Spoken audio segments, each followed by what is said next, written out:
Hey everyone, welcome back to the Checkered Sky channel where we dive into true crime stories. Today, we're diving into a chilling case from the sun-soaked Greek island of Kos, where a dream vacation turned into a nightmare. This is the story of Anastasia Patricia Rubinska, a 27-year-old Polish woman whose life was tragically cut short in the summer of 2023. It was June 12, 2023, on the island of Kos, a place known for its turquoise waters, ancient ruins, and vibrant nightlife. Tourists flocked to its sandy beaches, and the town of Marmari, where Anastasia worked, buzzed with the energy of summer. Anastasia Patricia Rubinska, a lively young woman from Wrocław, Poland, had come to Kos to work as a waitress at a luxurious five-star hotel.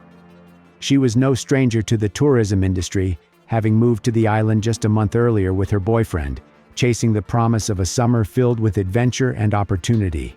Anastasia was described by those who knew her as vibrant, ambitious, and full of dreams. She loved to travel and had her sights set on a future in modeling. But on that fateful Monday evening, something went terribly wrong. Anastasia had spent the day off from her job at the hotel's restaurant. She decided to unwind at a local party, soaking in the island's festive atmosphere. That evening, she did not return home, and her boyfriend reported her missing to the police. To unravel the mystery of what happened that June night in 2023, we need to step back and explore the world of this 27-year-old Polish woman whose dreams brought her to a faraway island, only for tragedy to strike.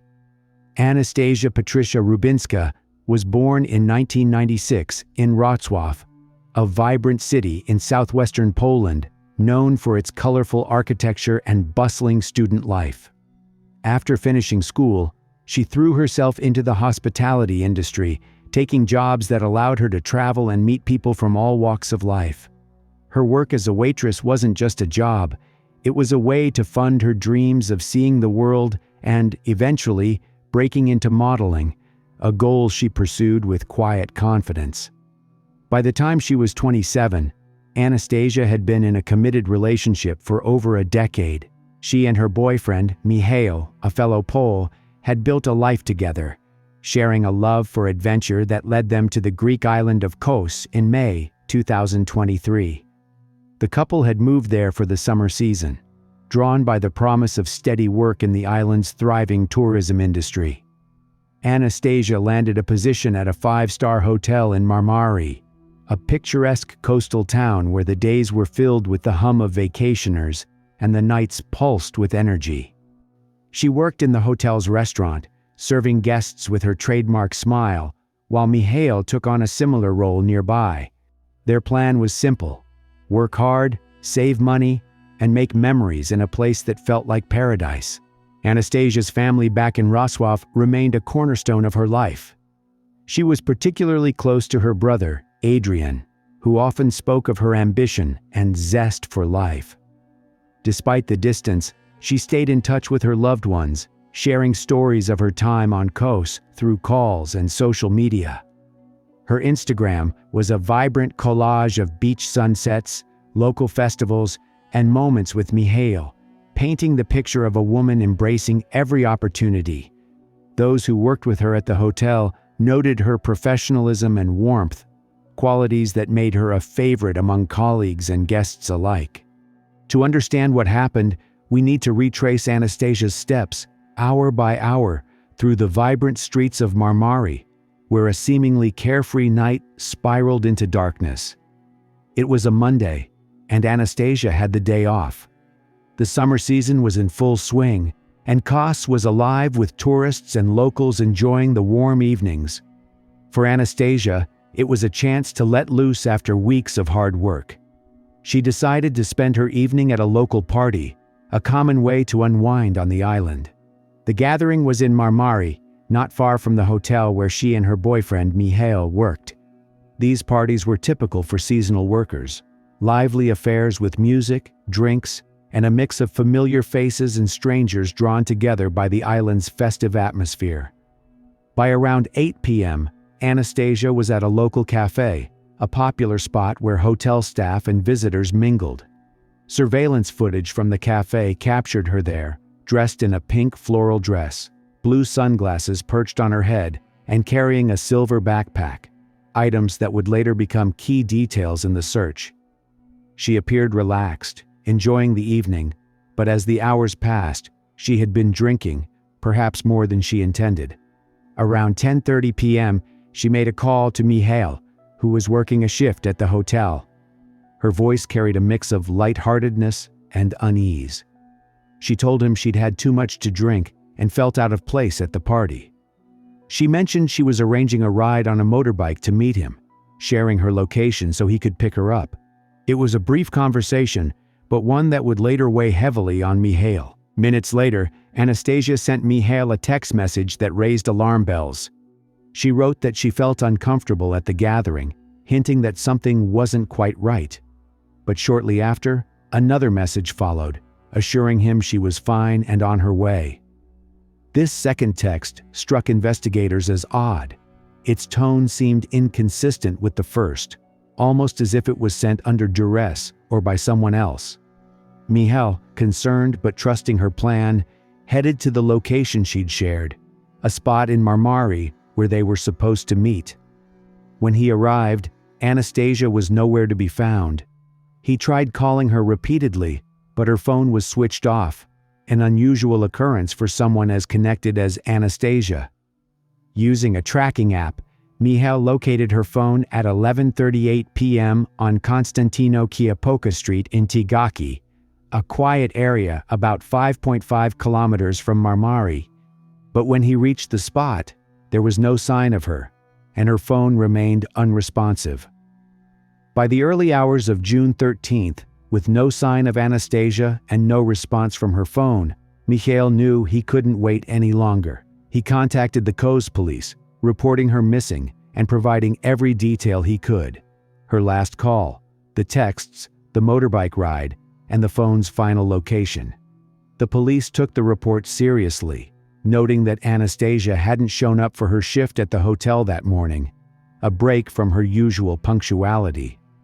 They began organizing a search, pulling in officers, volunteers, and even a drone to scan the island's terrain.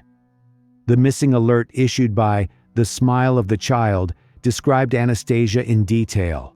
1.65 meters tall, blonde hair, brown eyes, last seen in a pink floral dress, and urged anyone with information to come forward. 5 days have passed. The investigation was about to take a darker turn, as clues from surveillance footage, witness interviews, and a meticulous search of the island began to point toward a troubling truth. Drones buzzed over the island's rugged terrain, scanning the beaches, wetlands, and olive groves around Marmari and Tigaki. Divers plunged into the clear waters near the shore, while search teams, including Anastasia's family and private detectives hired by her mother, combed the Alaik's Tigaki wetlands where her phone's last signal had been traced. The area, a marshy expanse dotted with reeds and salt flats, was difficult to navigate, but it became a focal point after a passerby discovered Anastasia's phone on June 17th, discarded on a remote road near an uninhabited building. The phone, missing its SIM card, was sent to the Hellenic Police's forensic labs for analysis, but its discovery only deepened the mystery. Why was the SIM card removed, and who had left the phone there? By this time, the police already had a prime suspect, whom they questioned the day after Anastasia's disappearance. Investigators turned to the surveillance footage from the mini-market in Marmari, which had captured Anastasia leaving with a 32-year-old Bangladeshi man on June 12th. The footage was grainy, but clear enough to show them heading toward a motorbike, with Anastasia climbing on behind him. This man, a seasonal worker on a local farm, became a person of interest. The police interviewed dozens of witnesses to build a clearer picture of Anastasia's final hours. Hotel staff described her as reliable and well-liked, with no known conflicts at work. Guests at the party recalled seeing her dancing and chatting, but none reported anything unusual until later in the evening, when she appeared unsteady from drinking. One witness, a fellow seasonal worker, mentioned seeing her talking to a man near the cafe's entrance around 8:30 p.m., though they couldn't confirm his identity. Mihail was questioned again, this time about the texts Anastasia sent him. He explained that the first message, expressing discomfort, felt genuine, but the second, claiming she was fine, seemed out of character. The police began to suspect the second text might have been sent under coercion or by someone else. The investigation zeroed in on the Bangladeshi man seen with Anastasia. Police visited his residence, a modest house near Marmari, shared with his Pakistani roommate. A search of the property yielded critical evidence: strands of blonde hair, a yellow sweater with stains, and a plane ticket to Italy purchased for June 13th, the day after Anastasia's disappearance. The man had scratch marks on his face and hands, which he attributed to his farm work, claiming they were from thorns. However, police noted that his clothes also had remnants of vegetation, possibly from the wetlands. The discovery of the plane ticket raised red flags. Why was he planning to leave Kos so soon after Anastasia vanished? His phone, seized during the search, revealed chilling search queries from that night, including how to confuse the police and how to remove fingerprints from a body. These findings painted a troubling picture, but the man's statements were inconsistent. He initially admitted to spending time with Anastasia at his home, claiming they had a consensual encounter before he dropped her off elsewhere. Later, he changed his story, saying that she had come to buy illegal substances and that he had not seen her after she left. The police weren't convinced. Additional surveillance footage from another camera showed the man and Anastasia on his motorbike, possibly leaving his house around 10:30 p.m. He returned alone at 1 a.m., retrieved garbage bags, and left again. This timeline suggested he might have returned to dispose of evidence. The police also explored the possibility that the crime occurred outside his home, perhaps in the countryside or an abandoned building near the wetlands. They revisited the Alikes area, which had been searched earlier without success. On June 18th, the search took a grim turn. In the Alikes Tigaki wetlands, about 1 kilometer from the man's residence and 500 meters from where her phone was found, volunteers discovered Anastasia's body. It was hidden under a tree, covered with branches, and wrapped in a sheet inside a plastic bag. The discovery sent shockwaves through Kos and beyond, confirming the worst fears of her family and the community. The police secured the scene, and the body was sent for an autopsy.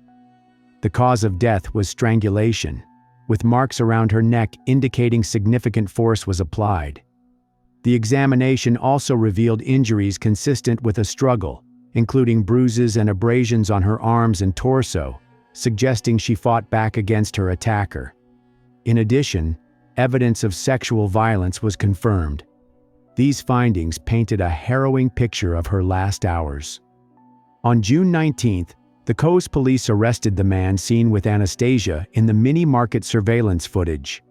The arrest followed days of intense questioning, prompted by the evidence found at his home: strands of blonde hair, a stained yellow sweater, a plane ticket to Italy, and incriminating phone searches about evading police detection. He was charged with intentional homicide, abduction, rape, and offenses related to illegal drug possession.